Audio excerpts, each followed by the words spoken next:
I'd like to show you my choice for the best game prize played in the ACO event in Crete at the beginning of October.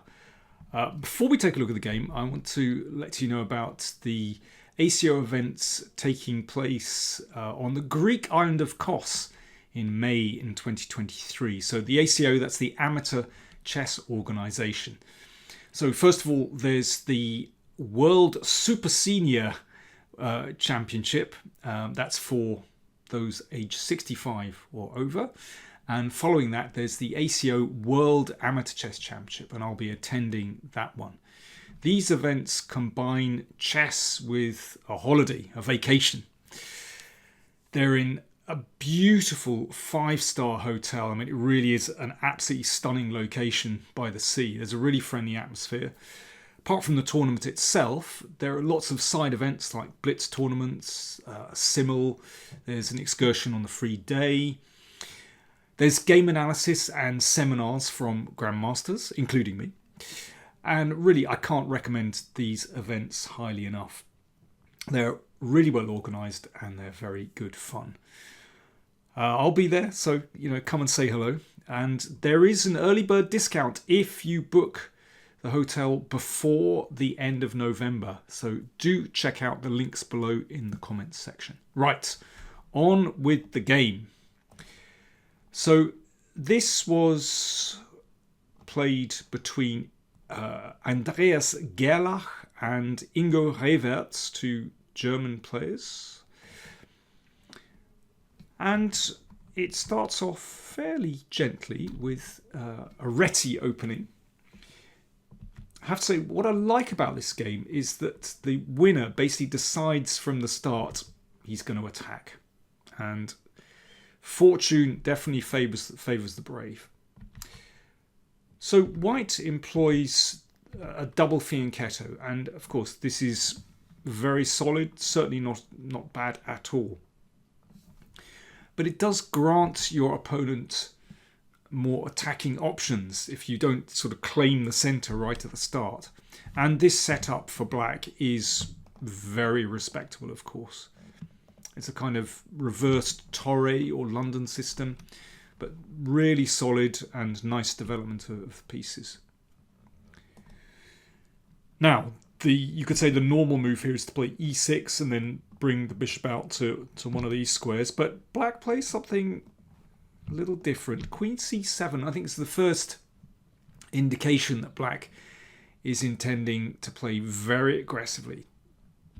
So the idea might be to play e5, but just bear in mind that it's possible now to castle on the queen side. White decides to prevent black from playing e5. And again, black could play very solidly here with e6. But no, bishop takes f3. So voluntarily giving up bishop for knight looks a bit strange, but there's a clear idea behind it. The game's afoot. Follow your spirit. And upon this charge, cry, God for Harry, England and St. George. Yes, good old Harry makes its presence felt. And, I really like this idea. It is totally brazen, but it puts pressure on your opponent. And if you put pressure on your opponent, if you set them problems, then often mistakes will appear. So already, white has something of a dilemma. Do you allow the rook's pawn to advance? Or do you block it with h4? Or maybe play h3? I mean, all these moves are plausible. But, if you play h4, then there's a danger that black will be able to use the g4 square, in this kind of situation with one of these knights heading in here. And you can see that is a little bit weakened. If you go back, if you play h3, again e5, and maybe castles queenside. And once again, after this exchange, it's just a slightly weakened, and black always has the chance to open up the diagonal with h4. It's tricky. So white decided in the end just to play knight d2, just to allow the pawn to advance. But, well, you need strong nerves to allow your opponent to attack like this. So, already we're only on move 9, and black has brought this rook into play. It's very dangerous. Now white decides to open up the centre, and I think this is a good counter. Just open up the centre while black is attacking down the side. So white has a space advantage. Now, I have to say, I think if I were black, I think I would probably just exchange and castle queenside and keep options open. But black decided to take on g3. Now, I think it's a very interesting strategy. Normally, I would say, you know, if you don't need to exchange, then just hold back. But actually here, it presents white with another dilemma. Do you recapture with the h-pawn, but that leaves the h-file open? Can black use that? It's not quite clear. Or do you try and sort of block out black on the h-file by keeping the pawns like this? It's a really tough decision for white. White decides to recapture with the f-pawn. There are pros and cons to both recaptures. One of the disadvantages of recapturing with the f-pawn is that this diagonal is potentially open against the king, and also, well, much later on, you know, the second rank is also open, but the h-file is more closed. So it's really hard to weigh up what's best. Now black exchanges on e4 and plays the knight across to f6 and then e6. So this prepares to bring this bishop into play, probably on d6. c4, white pushes forward in the middle, stops potentially that knight coming here. Bishop d6, so already we can see there is a threat to sacrifice on g3.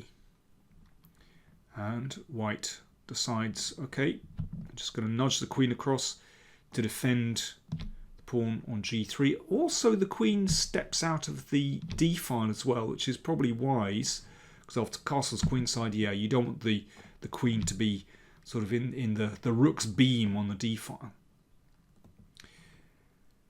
Right, well, how would you defend this as white? You know, black is playing in such an aggressive way. The h-file, well, it's the semi-open h-file now. Black has castled on the opposite side of the board. How do you play it as white? I'll have a little slurp of tea. You have a little think with white. What's the best way to counter black's aggression?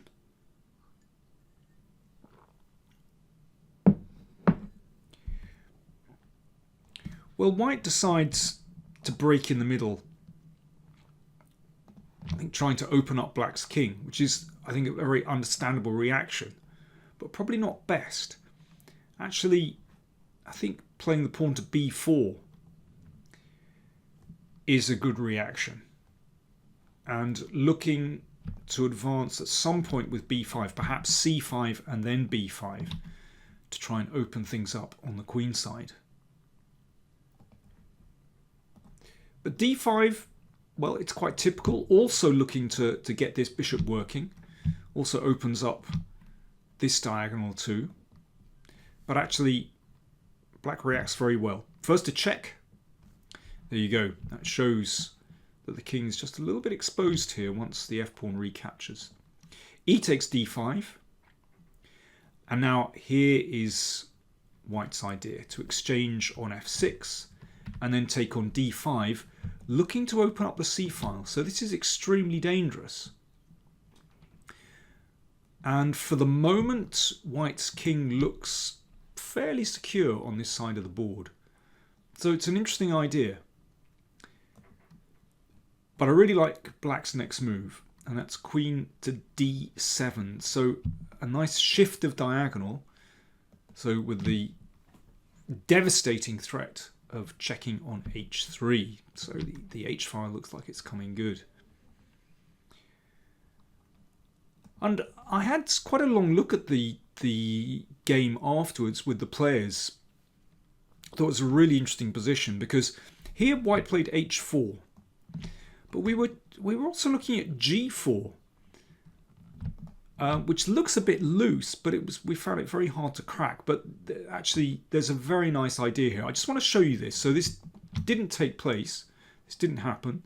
But let me show you this idea. Rook E8, attacking the queen. Now, if the queen comes here, then bishop D6 is very nasty. So the queen just comes back to D1. Queen D6, another nice shift of diagonal, attacking here. Rook H1. Yes, if H3, then I think that is absolutely crushing with this idea. And then checkmate here. So Rook H1. Now, beautiful move, because it looks like white is getting counterplay here. But black plays Rook E3. This is a fantastic idea. And the point is that if white continues on the queen side with d takes c6, Rook D3 attacks the queen, and then on the next turn, Rook D2 check, and that is a devastating attack on the king. So it just shows there are consequences to recapturing with the f-pawn, that second rank is exposed. Only, you know, the evidence of why it's weak only comes much later in the game, but, you know, that is a danger. So this is the game. Queen D7, threatening here. White played H4.